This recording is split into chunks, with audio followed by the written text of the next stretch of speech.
Blessings, blessings, blessings. You are listening to the Spoken Word Yoga Podcast. I am Christine Lewis, and my intention is to inspire over 1 billion people to improve individually, so collectively we show up in the world as the best version of ourselves. I want you to believe that your message matters because the world needs you. Consider this podcast as a nudge to encourage you, as the whisper in your ear that inspires you. This is the first breath of the rest of our lives. Let's make the most of it. Take a deep inhale and let's ride the waves of good vibes together.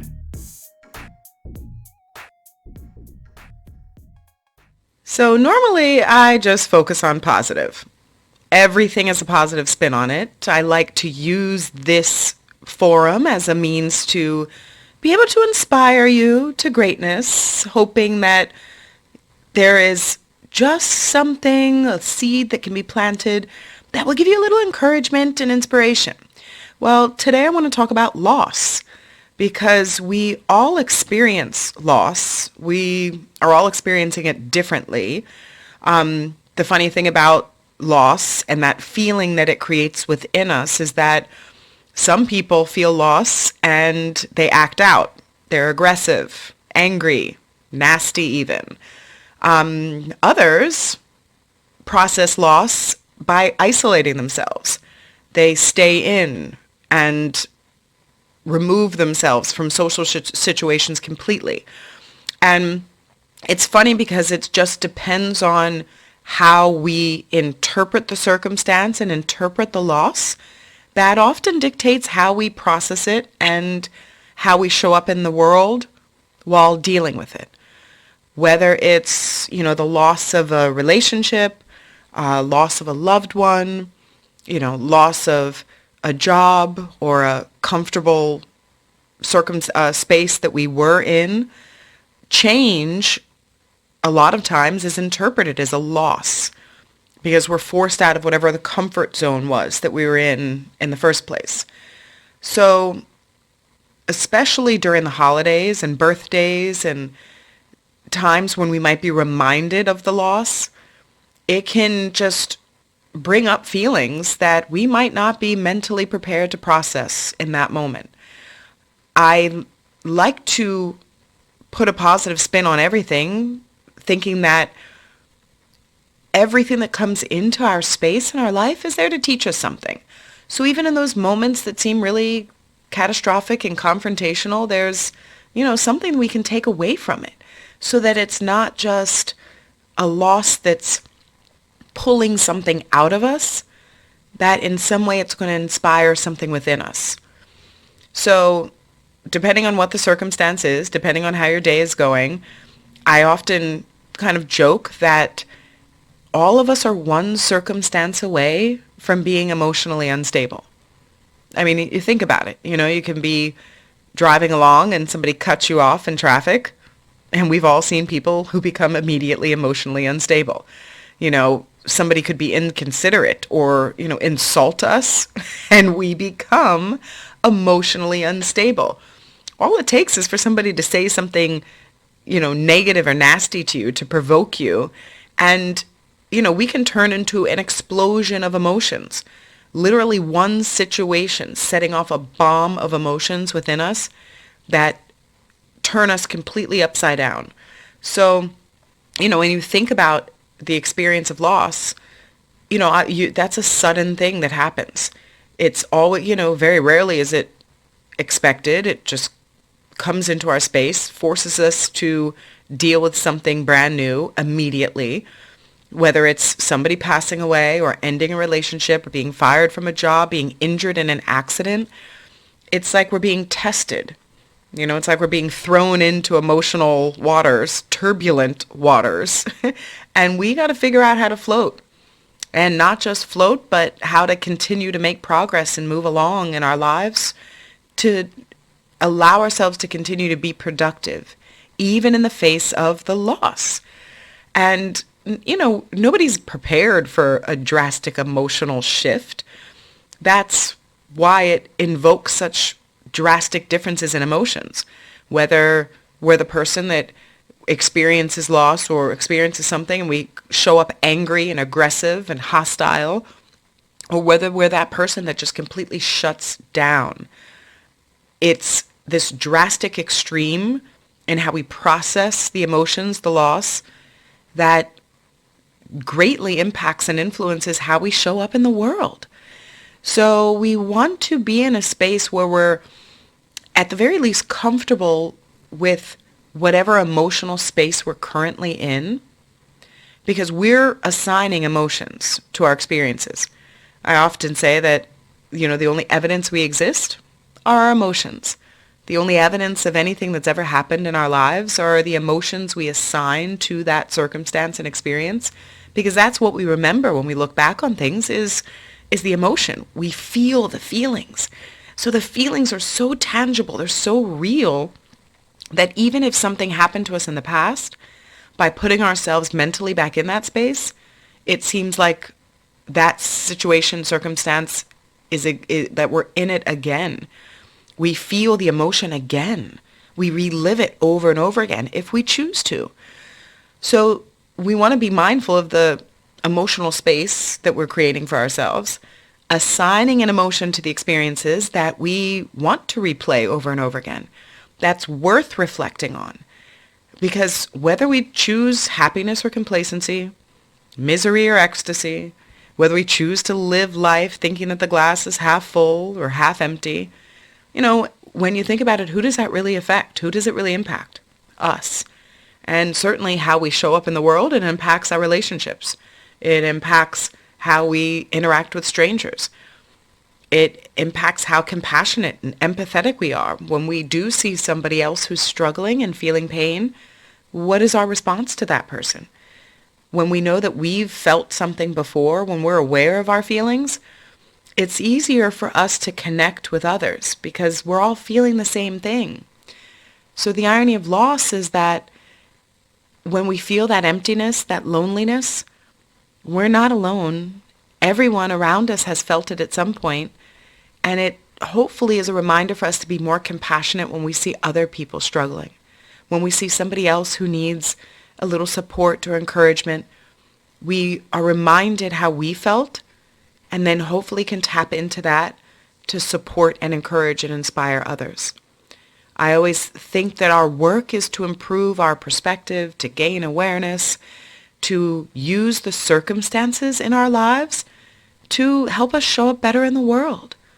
So that even when something catastrophic or a struggle comes into our space, we're able to learn from it, to apply those lessons into our life now, and inevitably create something positive even out of the most negative situation. And I'm lucky that I've had people in my life who are walking examples of the ability to turn catastrophe and struggle into something that is positive, so that even in catastrophe and struggle, we can direct our energy towards positive action. It's a big deal to be able to take something that might on the surface break us down and use it to build us up. And imagine if we can do that with, the most painful things. We can do that with everything, so that we don't get into this roller coaster of emotions that is bringing us into a place we don't want to go. We build ourselves up, we give ourselves a little pep talk, and we allow ourselves to take whatever that circumstance is, whatever that feeling is, and shift it and translate into something positive. I have two friends in particular. I call them my two Debs because they're both named Debbie. So my two Debs have managed to, the funny thing is, they've met, but and met briefly, and they do know about each other's stories. And I do try to communicate to each of them how they have so greatly inspired and impacted my life. But I'm never sure whether, when you tell somebody how they've changed your life or taught you something, I don't know how much it resonates. But I always try to make sure I communicate that to them, because they have been just shining examples of how to shift struggle, catastrophe into something positive. So one of the Debbie, she has had MS for 30 years. She is inherently a strong woman, very much into physical fitness, focused on her food, mindful about what she's consuming and creating for herself so that she can have the best physical health to balance and manage the MS. She Her husband passed away of cancer very suddenly, and she wound up coming on one of my yoga retreats to Peru and Machu Picchu in 2015. And it happened to be the 1 year anniversary of her husband's passing during the retreat. She was grieving, very much in a space where it was a fresh feeling of loss. And when her husband passed away, it really was just her and her husband. It was just them together as a family unit supporting each other. So without him, certainly she felt alone. And that, at any age is a shock to the system. She came on the yoga retreat and was not in a space where she was celebrating life because she didn't feel that was possible. She was just in the throes of grief.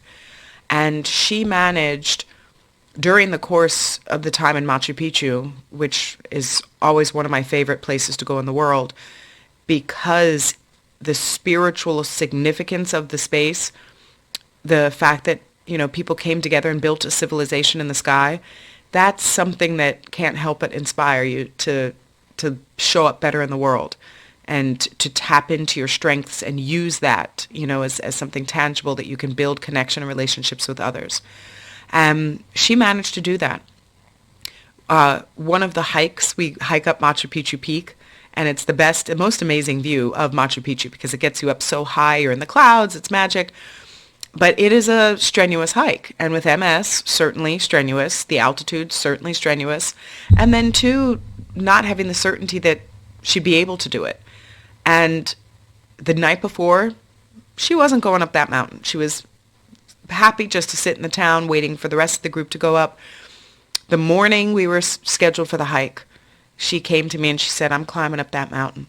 And the look of determination in her eyes, just in and of itself, that was inspiring. And the group started up the hike, and she led the pack. And she led the group. She was at the front of the line, walking up the mountain on these very, very tiny, tiny pathways, steep climbs, deep drops, mountain drops off the side of the path. I mean, a lot that would invoke a variety of emotional feelings in somebody anyway, let alone somebody who's already been dealing with so many other emotional hurdles in life. She stood at the top of that mountain with this look of confidence and this air and awareness that she was powerful. And from that moment forward, she was able to pull herself out of the space of grief and really be in a space where she celebrated the moments and the memories that she shared with her husband. And she inspired everyone on that trip, everyone. And looking at how people deal with grief, deal with loss, deal with struggle, and how they're able to turn that around to empower themselves is a big deal. And I always think about Deb and her climbing up that mountain and setting the intention she was going to do it and then doing it.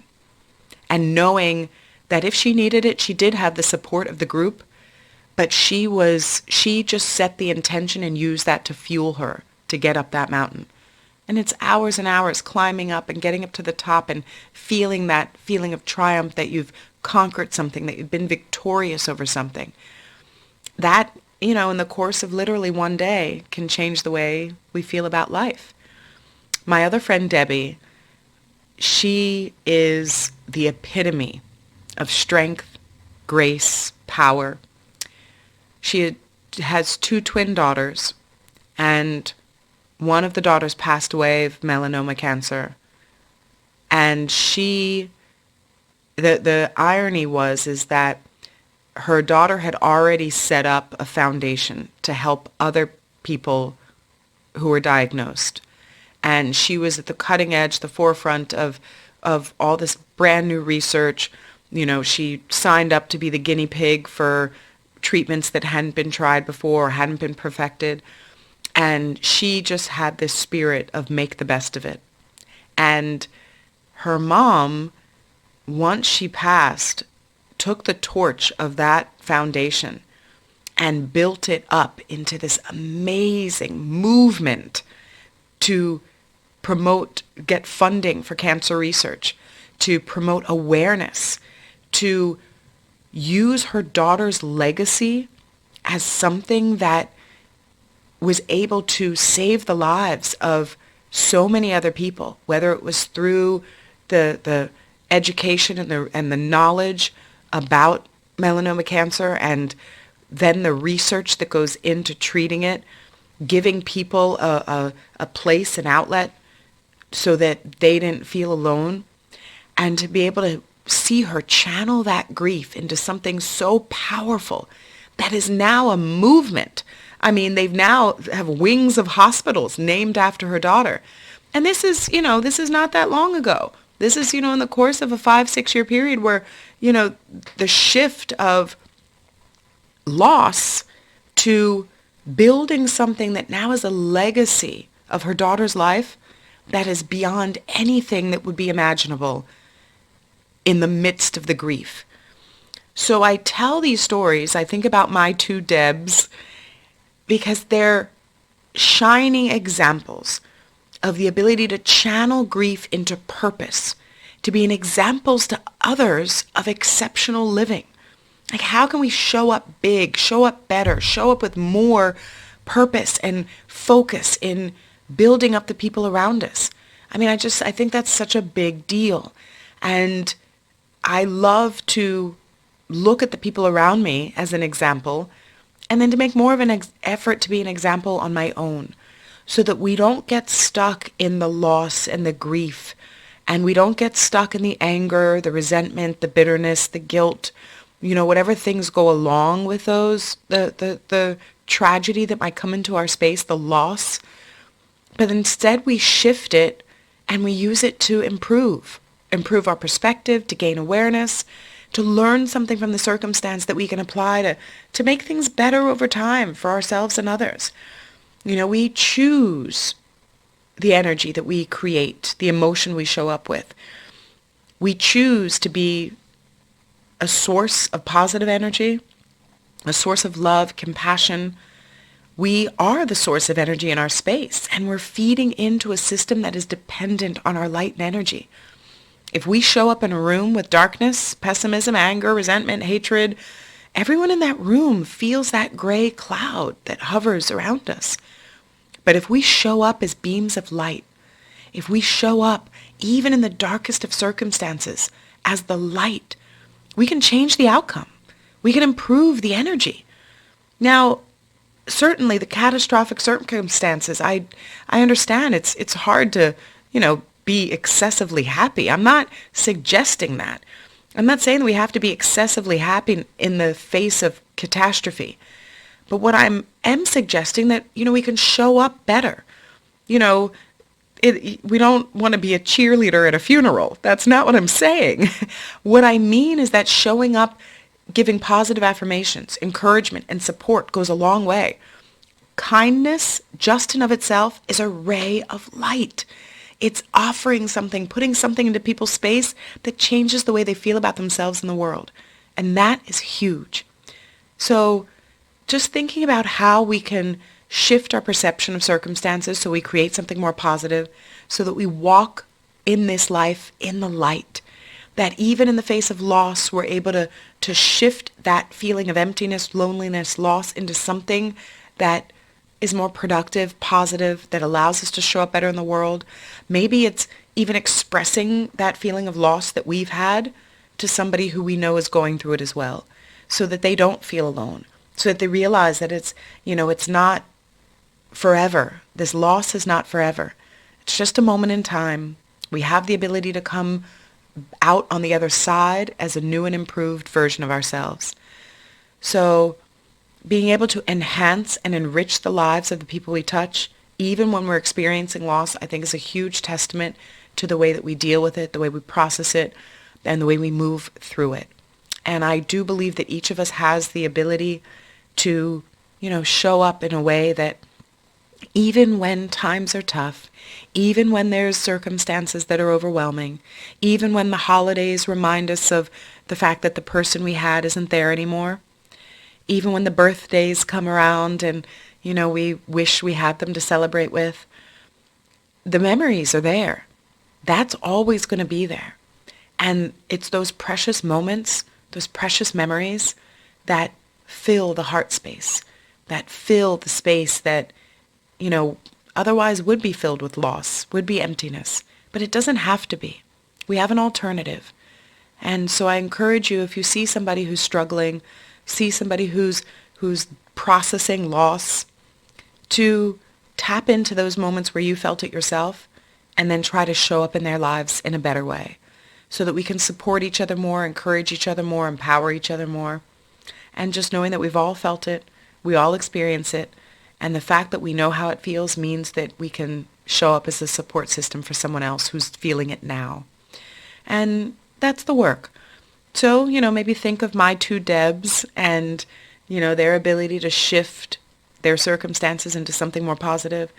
Just think about those times in your life where the loss led you to triumph, where it led you to something, taught you something, brought something into your space that actually gave you access to something more. And maybe use your story as a means of encouraging and inspiring someone else.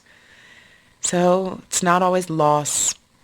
The loss in some way, at some point, turns into a gain. But it's up to us to process that in a way that turns into something positive so that even in catastrophe and struggle, we can direct our energy towards positive action. So I'm encouraging that today. Direct the intention towards positive action. Try to put a positive spin on things. Again, I'm not saying to be a cheerleader at a funeral, but I am saying to show up with positive affirmations, encouragement, and support because it goes a long way. Kindness is light. Compassion is light. So just giving a positive affirmation, a positive word, a compliment to somebody who needs it. These are the way that we start to show up better in the world and frankly make the world a better place to be. It's up to us, people. We're a team. So go out there, make the world a better place because you're in it. Create something so valuable that it's worth sharing with someone else. Blessings and blessings. Thanks for listening. Stand in your strength and make the most of your moments. With every thought, create an energy so valuable that it's worth sharing with the world.